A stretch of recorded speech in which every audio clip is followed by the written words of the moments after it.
Hello, I'm Axel Nothoff. To study the coordination of different lipid synthesis pathways during membrane biogenesis, it's useful to have an experimental system where membrane biogenesis occurs rapidly and inducibly. We found that phagocytosis of latex beads is particularly useful for such studies because cells very quickly synthesize new membranes to replenish those that were lost as wrapping material early during the engulfment process. In this video, my colleague Xiaochong Zhang will demonstrate procedures we use to study phagocytosis-induced changes in gene expression using a luciferase-based reporter gene assay approach.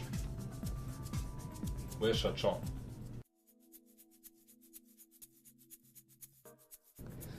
Hi, I'm Xiaochong Zhang from the Laboratory of Axel Nothoff in the Department of Molecular and Cellular Biology at Harvard University. Today, I will show you how to use the reporter gene assay to analyze the regulation of genes involved in membrane biogenesis after phagocytosis. So let's get started.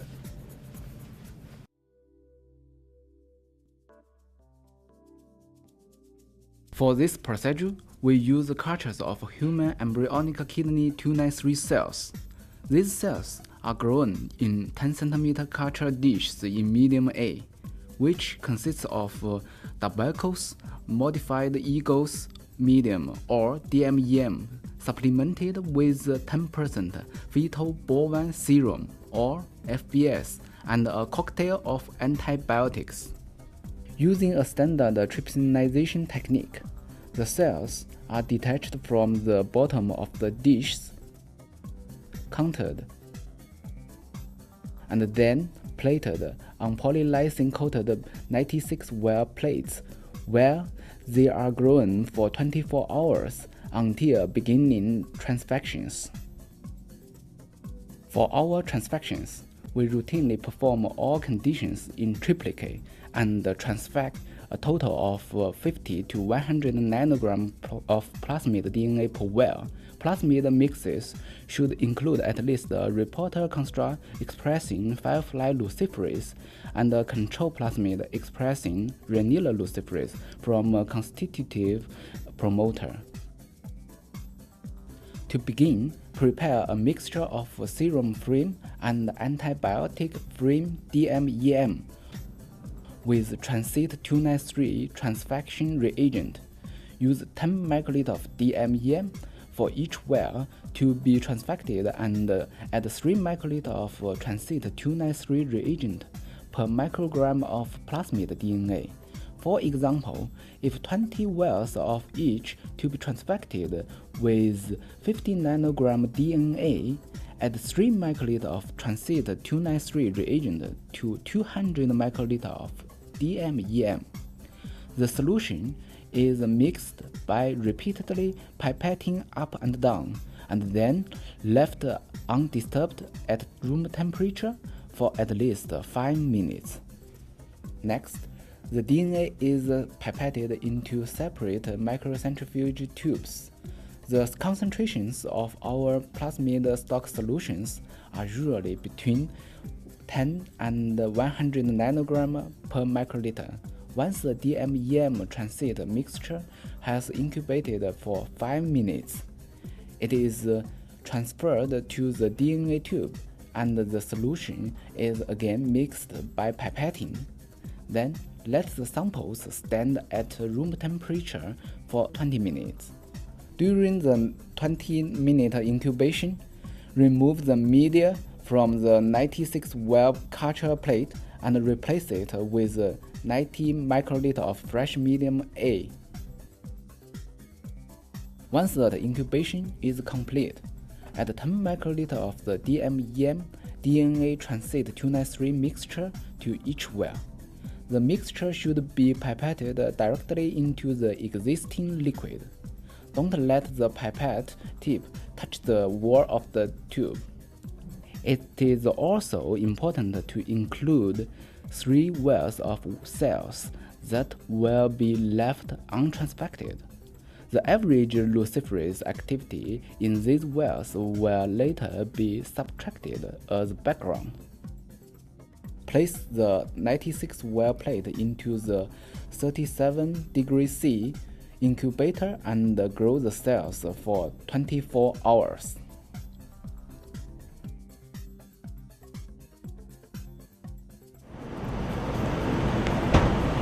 Once the 24-hour incubation is complete, we proceed with inducing membrane biosynthesis via phagocytosis of latex beads.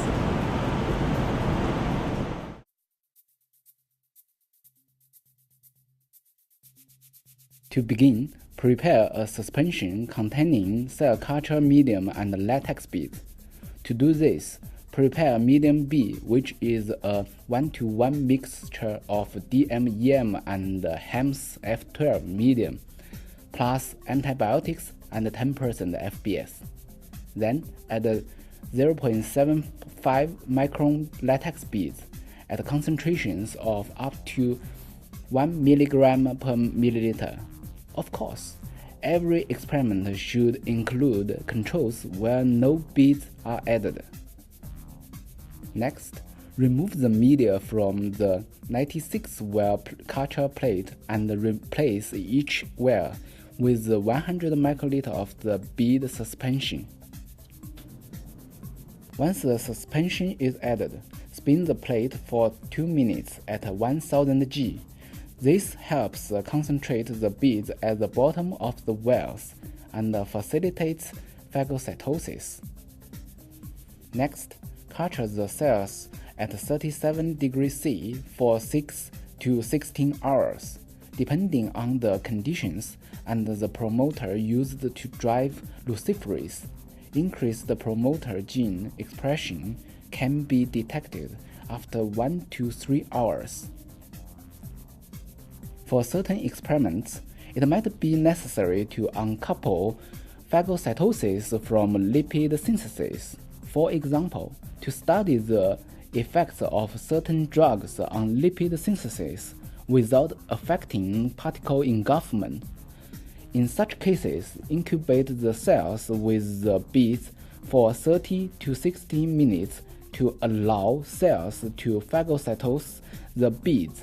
After this incubation, the cells are washed 2 times with PBS to remove unincorporated beads.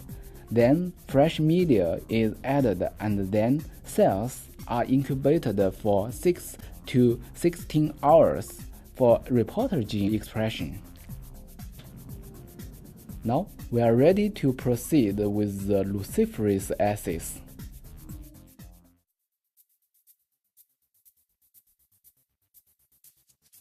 To begin the luciferase assays, prepare a lysis buffer containing 20 millimolar trace HCl, pH 7.8, 10% volume-to-volume glycerol, and 0.5% volume-to-volume Triton X100 prior to use.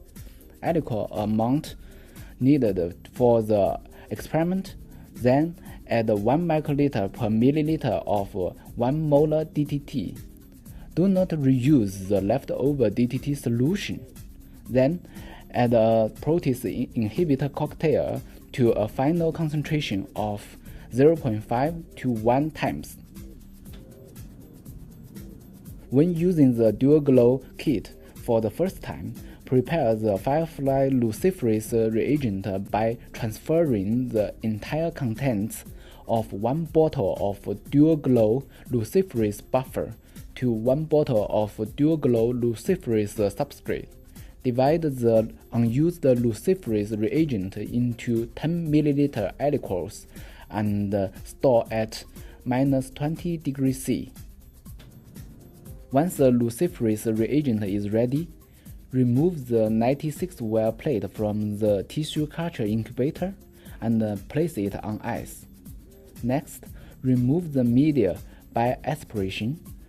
Then add 40 microliter per well of lysis buffer and leave the plate on ice for 30 minutes. Next, aliquot 15 microliter of luciferase reagent per well in a white opaque 96 well plate we use Perkin-Elmer's OptiPlate 96. Then add 15 microliter of cell lysate and incubate the plate at room temperature for 10 minutes. After 10 minutes, read the luminescence in a microplate reader. Next, perform the vanilla luciferase assay in order to obtain data for the control plasmid. To do this, prepare immediately before use appropriate amount of vanilla luciferase substrate solution by adding 1 part Dual-Glo stop and glow reagent to 100 parts Dual-Glo stop and glow buffer. Next, add 15 microliter of substrate solution to each well. Incubate the plate at room temperature for 10 minutes and then measure the luminescence again. Please note that we modified the manufacturer's recommended protocol for these Dual-Glo luciferase assays in order to reduce the amount of reagents required per sample. Now the plate can be analyzed again using a plate reader.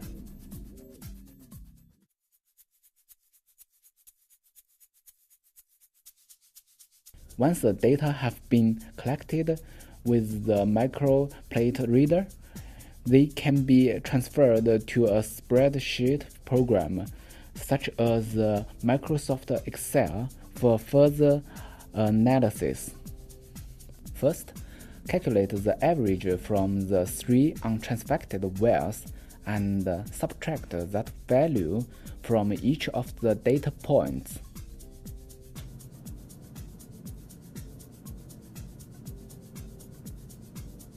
Next, divide for each transfected well the value for firefly luciferase by that for vanilla luciferase and then calculate.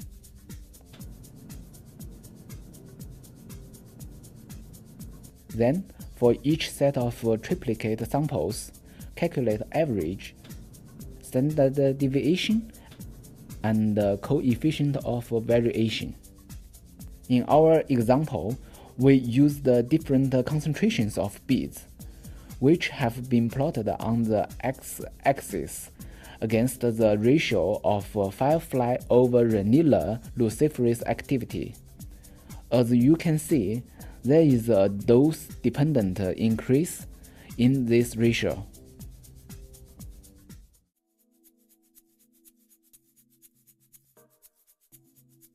We have just shown you how to use a luciferase-based reporter gene assay to measure expression from the LDL receptor promoter in response to phagocytosis of latex beads. When doing this procedure, it's important to remember to be sure that the cells are only 80 to 90% confluent at the time of transfection.